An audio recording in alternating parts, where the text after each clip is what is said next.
Okay. You sure you're ready this time? It's not me. There's nothing up here, Jake. Oh.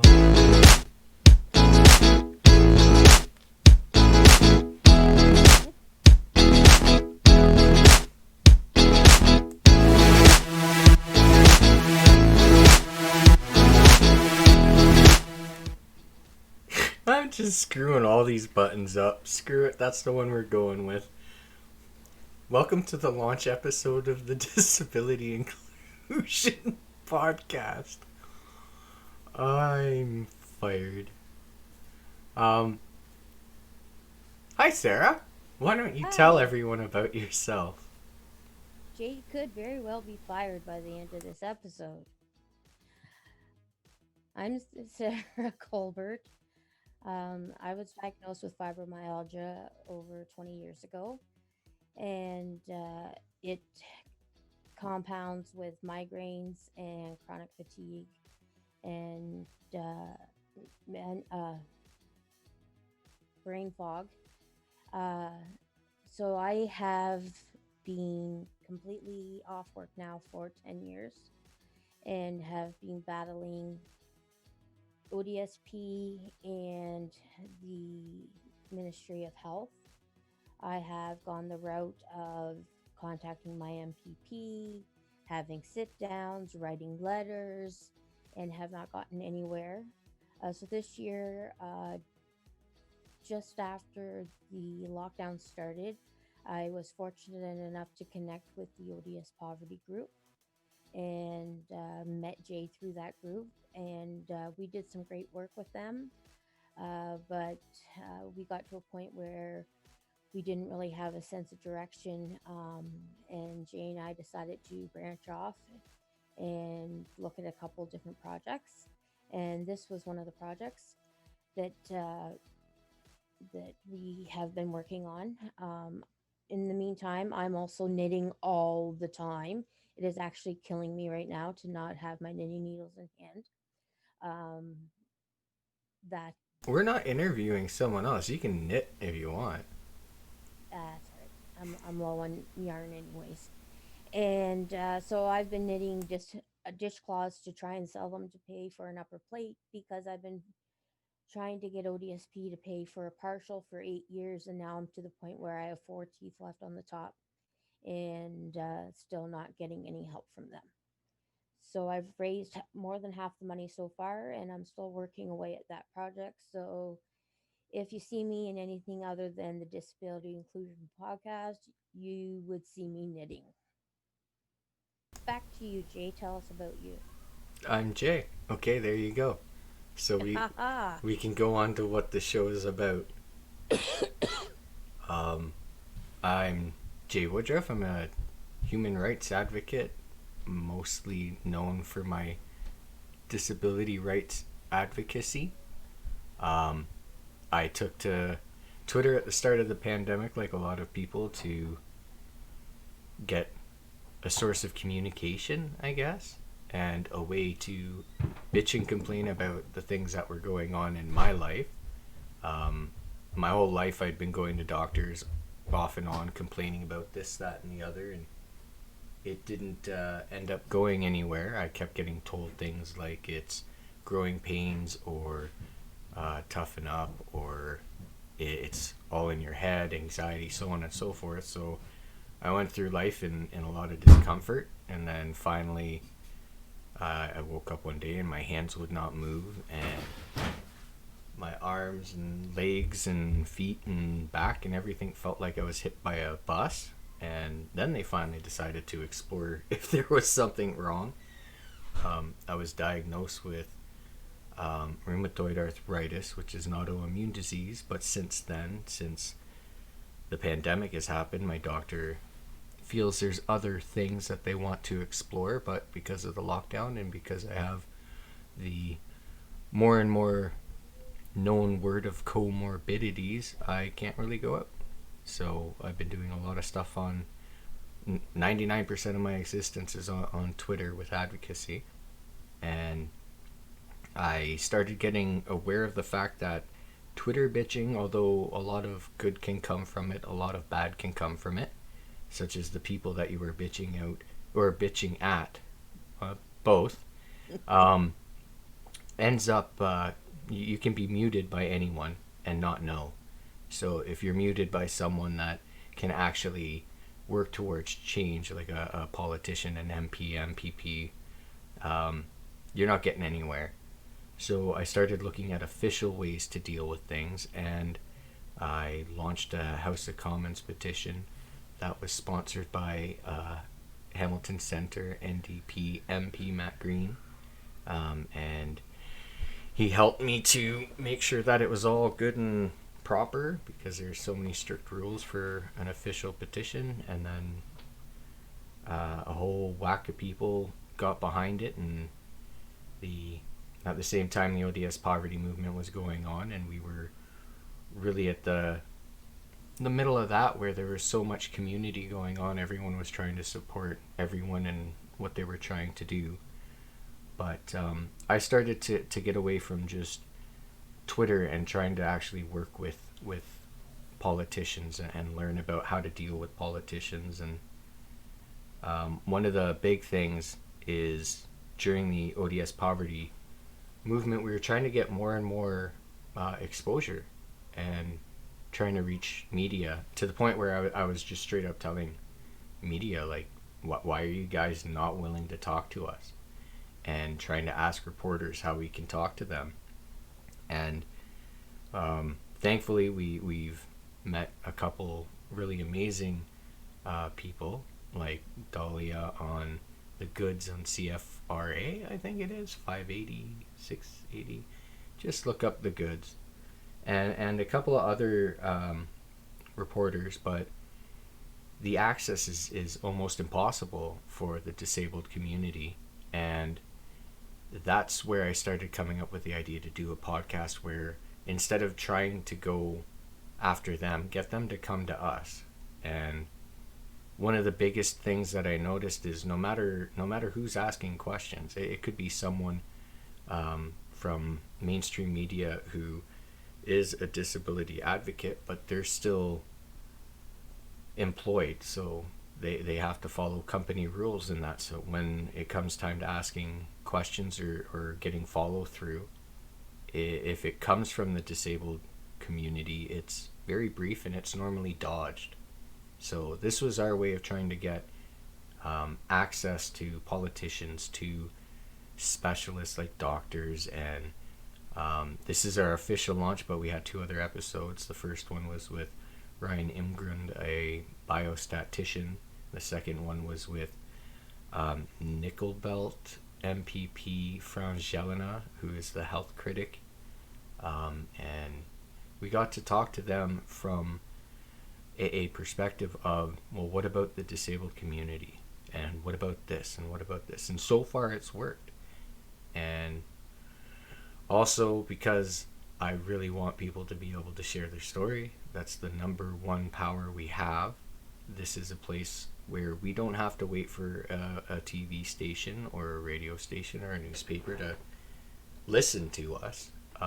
This is hopefully going to grow into our soapbox, I think it's called. Our podcast, because that's what it actually is. But yeah, the Disability Inclusion Podcast was dreamt of as being, hopefully, not a... Sarah and I are not professional media. I don't even know the word for it. That's how unprofessional we are. But it's meant to have access to special guests, and also a platform for anyone in the community to reach out and either share their story, suggest topics. We hope to be doing round tables where there's many people talking about it. That way there's many perspectives. And I've rambled on enough, but you're going to have to get used to it if you're going to follow the podcast. There you go. I don't know what else to say about it. It was about also showing that politicians are people. So when they're doing something, even media, everyone that we're angry at, we're allowed to be angry, especially during the pandemic. We are very allowed to be very angry. But if we refocus that into using the proper things that exist, because throughout my whole life, all the problems that we're fighting existed. So it's time to maybe change how we go about it. And the Disability Inclusion Podcast is a bit of a change.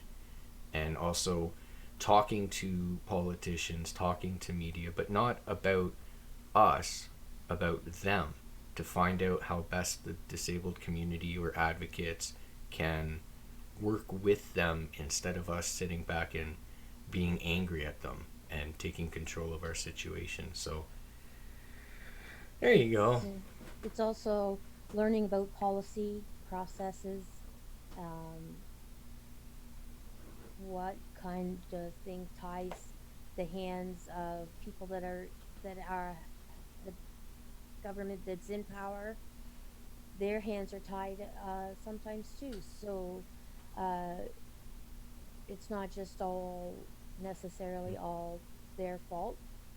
There's We live in a democracy, so uh, learning a little bit more about that, understanding the processes and the policies and the steps that we would need to take to actually go about uh, affecting policy and making that change, rather than just sitting back and uh, doing form letters and calls and Twitter bitching, because none of that works. Like, we were told by more than one MPP that if you send a form letter, you're going to get a form response. So, That's the really important thing. We've had two conversations. Um, Anyone who actually follows us knows our political views. But this isn't about being politically biased. This is about being direct. And we've had NDP MPP and a conservative MPP, and that episode's coming up next weekend. We hope to launch episodes every Sunday, and we're looking to hopefully do a live show on Wednesdays, but that requires more followers and people willing to be involved in it. But it's about, well, so far we've had the opposition in Ottawa or in Ontario and the party that forms the government. And in speaking to both of them about how to get involved, they've told us, like, this is the best way to not use them, but to use the resources at their disposal. Because when you actually think about what a politician is, they're an office manager. Some of them have multiple offices depending on the size of their riding, and they have a office at Queen's Park when you're talking provincial, or at least Ontario. And they have staff, they have duties to different commissions and different committees and so on. So it's about understanding the politicians and understanding what they can and can't do, and understanding what we can and can't do. And it's about optimizing the challenges we face. 2020, everyone was fighting for something. Something was wrong for absolutely everybody. So most of us are used to being really angry and scared, and a lot of us have food insecurity. A lot of us worry about rent. A lot of us worry about medication. All these things. So it's about bringing people to us and learning how to best optimize it. Sarah and I are what you call spoonies. If you don't know what that is, I'm not explaining it right now, but look it up. Look up what spoonie is.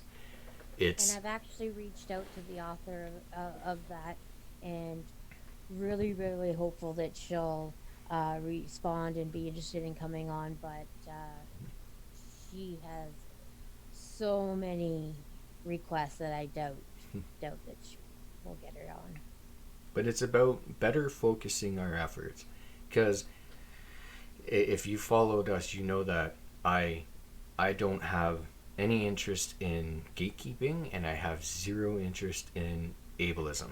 And I want to make sure people understand there's the distinction between people who may be able to work if they're supported and their health physically and mentally is improved, which doesn't happen without, in Ontario, more funding and more support, and also understanding there are people, no matter what you do, it doesn't matter if you give people $1 million a day, it's not going to magically remove the barriers for them. So it's about controlling the conversation and the narrative, and it's about figuring out how to best go about what we've been trying to do. And also, it's about using the opportunity to just talk about different people and talk with different people about what they do and what they've tried. And hopefully it's a giant collaboration of the disabled community. And hopefully people will buy Sarah's dishcloths. But for get my helper teeth for my birthday. But for me, it's all about just trying something different, and I'm trying to organize the disabled community to get involved in politics, because we can't sit and wait back for someone. And we've seen with Qualtro, if you don't know who she is, she's the liberal. That was a cough, but thank you. The liberal MP from I don't really care where, who's the workforce development and disability inclusion, and her office existing as work and disability is where the ableism has come from, that has excluded the disabled community from pandemic relief. It's excluded people in poverty and so on. Her office existing as it does, her ministry, is the sole source of ableism in the government policy right now. And me and her kind of went back and forth, and it doesn't matter if you elect someone from the disabled community. You have to get involved and hold people accountable. And if we're not making our stories heard, then somebody else is making their story heard, and that's why things don't change. Because we feel, I don't want to say we, but I feel like a lot of people have been made to feel powerless, or they don't care. Screw politics. It's about organizing. At the end of the day, that's what's needed in any kind of movement, is organizing without losing your individuality. There you go, Sarah. You can follow that up.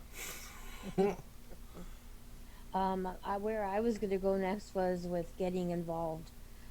So whether that's making sure that you can get out and vote, or early register for the mail vote, or to have someone come in and take your vote um, in person, or join a membership in your local riding association for the party of your choice, uh, for the candidate that you're going to support. Offer to work on the phone bank for them. If you can't get out and physically walk and knock doors and stuff, maybe they need flyers folded to go out on those walks, or to get ready for mailing. There's always something that needs to be done. Uh, every little bit helps. Um, when we saw friends, she said this analogy, or this thing about, it doesn't matter what your ability is, everybody has uh, A role to play. a role to play, and or a strength to exhibit. And at the end of the day, everybody has contributed, and the job gets done. Yeah, they're all the people I've talked to, I was not politically aware, I guess. I didn't give a shit until very recently. Like, I voted, but I voted. And for me, the people I've talked to have said it doesn't matter if you walk up and you put one sign in the ground and that's all you do for a campaign. And it's not, politics doesn't exist during campaigns. It exists 24 hours a day in every aspect of our lives all year. And if you just plant one sign, you have supported the person that you, hopefully supported the person that you support, I guess. But for example, a lot of people, I've been going off on Twitter for months now about getting membership, and a lot of people said, oh well, we vote, like I voted for this party. Well, that's not membership. Most people don't even realize there's a membership, and when you get that membership, you can vote on candidates. Not you can vote on nominees, or candidates for a nomination. So in your riding, there may be 5 people who want to represent your party at the next election, and you get no say in that if you do not get your membership. You get your membership, you can vote on who that candidate is, and then also you can support them during the nomination campaign, and so on and so forth. And then also with that, you can join the executive, which is the management of your riding. You can volunteer with whichever candidate you choose, or if your riding picks candidate B and you wanted candidate A, then you still have to support what you believe in. So if you believe in the party but not the person, then you can still help the party out throughout the year.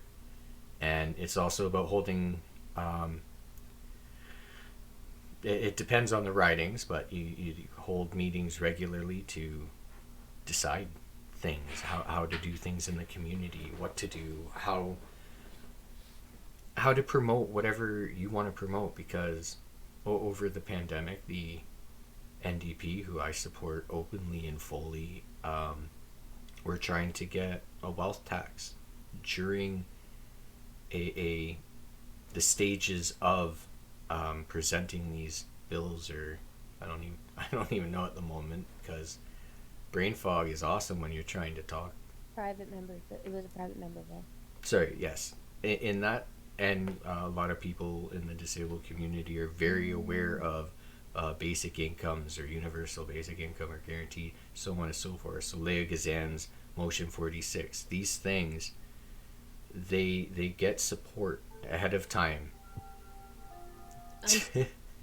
to present not only the motion or the private members bill, but also to say, look how many people support this, and you can help with raising awareness for that. It's taking what we do on Twitter and on Facebook and whatever social media platform you use, or in your conversations in everyday life. It's about supporting things that matter to you, and you can hold people more accountable if you are involved directly, and not yelling. Like, you can yell, you can criticize, you can be angry, but then actually work the following, or the proper systems, and follow the processes that we have available to us. And also another thing is, I'm trying to show people that there's no comparing one to another in any way, shape, or form. But in my journey with all the things that I've gone through, it's led to me wanting to run in my riding for the next provincial election. And I'm going to try and document that and show people, look, this is what it's actually like. So that people who think maybe it's inaccessible, or it's just not for me, that might be a misconception. I'm hoping it's a misconception, or I'm screwed. But it's just documenting the process so that people can see the reality of it instead of the myth. Because during the ODS poverty movement, we were trying to break a lot of the myths about ODSP and the disabled community. And that's kind of what we're doing now. But in a broader way. It's breaking down the myth of, like, you vote for someone and they're in charge. We're still in charge of them, but we aren't in charge by yelling and anger and calling and saying screw you and stuff like that. There's a lot of myths in place with politics. There's a lot of myths presented to the disabled community and people in poverty about, well, your situation is too low on the food chain to matter or to have a say or whatever, and it's breaking down things like that. Sorry, that was a long ramble. And that actually points out one other thing is that with the podcast, we're actually um, taking video of different steps along the way when we're recording, when we're editing, Ooh. so that you can see the process that we're doing for that as well. Just to keep things fully It's not. transparent. I was So, gonna say it's not really about transparent. It's just showing people how things are done. It's like, I live in Exeter, and Jay lives in a part of Ottawa. So we live 6 hours apart, and yet we do a podcast together. that's another thing about wanting to get. We have political guests. We have guests that would be of interest to us from the disabled perspective. But coming up after this is a 12-year-old who has started their own business, who is handing out emergency um, kits to, I don't want to say just homeless, it's people who need a bit of help. Fully need, yeah. Yeah. So this is a 12-year-old who has found what their passion is and is fully exploring that. And that's something that I really hope we're able to do. At the very least, is getting people connected as a community and working towards, hopefully, like, in all honesty, there's no one that you can talk to who is alive right now who will say, yeah, there was a time where the disabled community was treated right. In any province, in any territory, probably in any country. So it's time to change things. And the number one step in changing things is organizing. But a lot of people have seen me talk out against organizations and charities and communities, or I can't remember what I was saying there, but organizations, charities, and certain movements, and that's because some of them require you to give up your individuality and your voice, and every in and Franz Jelena had said it perfectly in our talk. It doesn't matter if you go to Franz Jelena with a really amazing idea, or MPP or MLA for people who are in Ottawa or Ontario. You're one voice.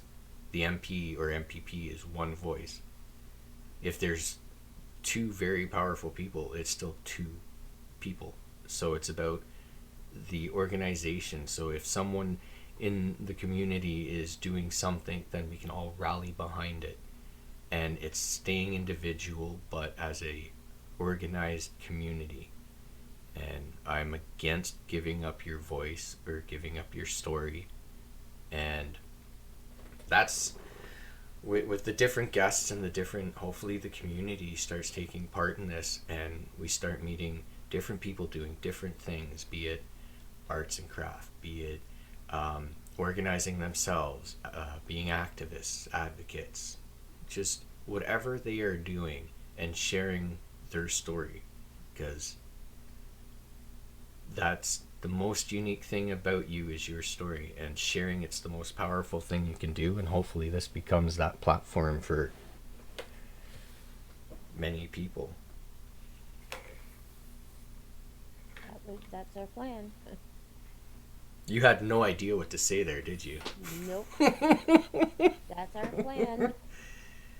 We're already um, being used or being requested to help MPPs out. And Oh no, go into that. Go into that. Who cares that the okay, episode hasn't aired? That's still important. We can do that okay. now.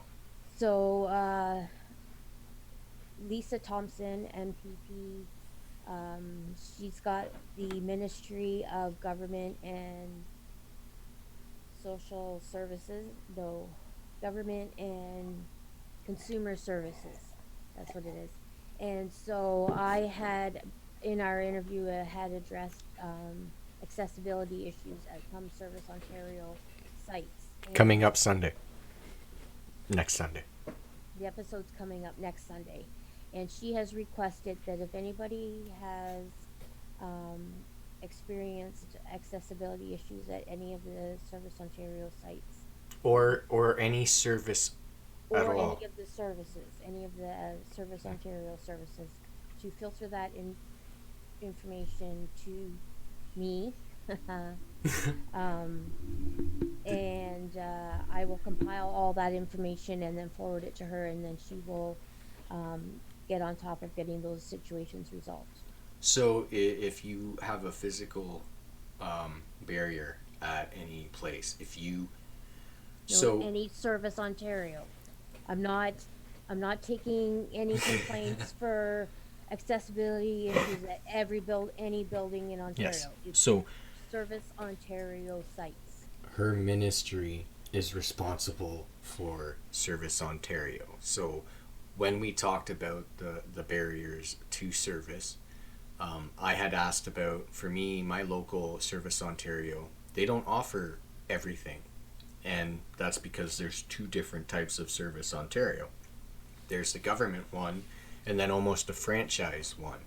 So we didn't ask, I didn't think to ask, like, are they beholden to certain rules? Because franchises are normally required to represent the same standards as other places. But for me, the services and like there's a travel agency in the same space as the Service Ontario. So there's two lineups in that building. So and there's a jewelry seller in that same space. So it's clearly not held to the same standard. But if there's any Service Ontario service and if there's any barrier, put it this way, any barrier to use a Service Ontario service, physical or technological, or your place doesn't offer all the services, contact the Disability Inclusion Podcast at gmail.com.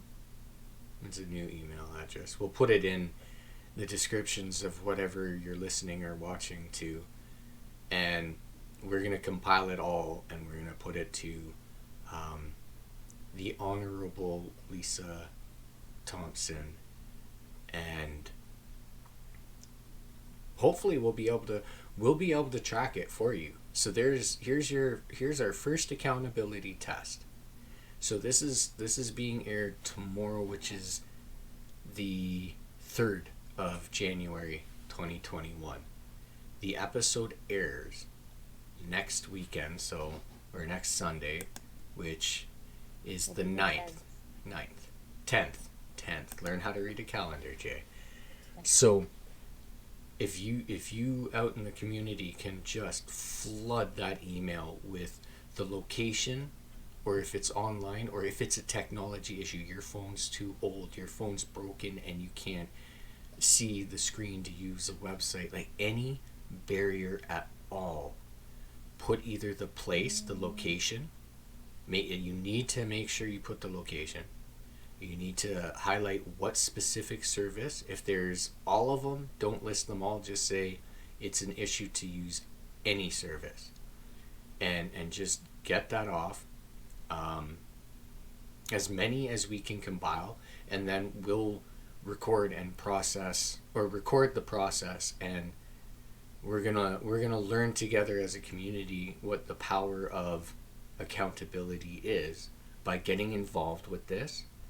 She has invited us to do this. She has requested Sarah be the the liaison. the liaison for this. So here's step one. It's the official launch episode, and we're trying to change things, and it's done best by a community. So if you're listening to this, you hopefully will share this with everyone you know. But if not, at least share that information in the email to report any issue with any service in any way with Service Ontario.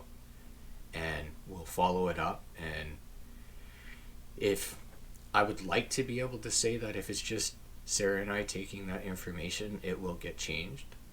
But if everyone who emails gets involved and follows the story with us, then we are all able to hold her accountable and her office accountable and her ministry accountable, because we have the interview, we have the video of her saying it, we have the video of us doing this right now.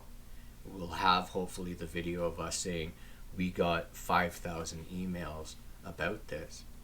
And if for whatever reason you cannot email, do the email on behalf of a person who is running into that issue, because it's unfortunate, but there will be accessibility issues on reporting accessibility issues, which if someone says, which needs to be reported as well. Yes.